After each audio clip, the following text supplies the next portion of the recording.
eshatu very good. Yes. Omukoro gutandikire n'ekitambo kya misa ekibembirwe Father Felix Banuba owa Buhara Parish kandi ogu ajumirire abanyishengero abarikuza omu parliament bakabura kutensa ebirumu amagezi omu parliament muri Kazara mwe mugeze okugamba ebintu byenda kakwate dito kandi birabasa kutuyamba bitaryeje byo kubasa kushenda bamwe omulimwe okugira ngo babase kuribatirira bagenzi babo. Nichimanya parliament eje hwereho kuyatandikira tiya yatandika muri mwamamanzi mengi agabera ubwari mwimwe abaryaho basechikubo onarebo bantu bagaba wanje bahungo bumwagamba banangwa nababanyeza kina bandi konka nimureba basigiyemo kabanza mwasigara bana mwaregarega abamwe mwaranga mwaje konka tushemera kujya kubana ko kumucari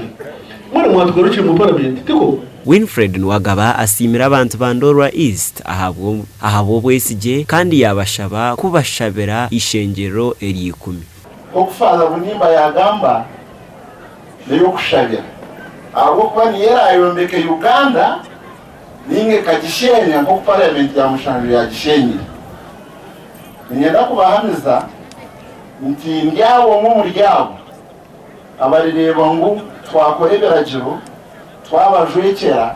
omukombe ka Uganda tari kugishenyi. Nwagaba araganise abantu aba abandorwa East kwari kuza kugumizamu kurwanirira abantu aba nangwa na Uganda etwarize hamwe ebintu ayiraganisize kubakorera no kutandikana n'erizoba kureba ngo twabikora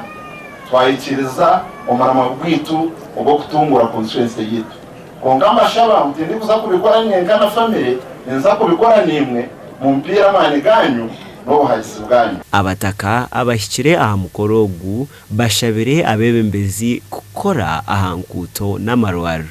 amagwaro gitgarimo mibazi kuturukuza tubona ushanga ntfero mnanko mu igwaro mu rubaju batari kuturanza ngene cyo turukwenda ngo nigwaga bagesi tukorero mu parliament tugizireke karushi tulitwena ngo akore nguto ayombeka amashomero amona amagwaro akora tena program za government. Abashomesa bamuterire ngaro bamushabira emigisha yona y'obusinguzi no kugira ubumanzi ayiranga umushobozi wa byona mutwera bayitereza twenda kusima munongo muri gumutano agwe cyose cyo bumacho mutima kubumanzi ugotere umuhereza wawo ugu amanekaye umutima wo kwetegereza amazima kandi akagahamiraho umutima kutari kutiratirisiba ikintu cyona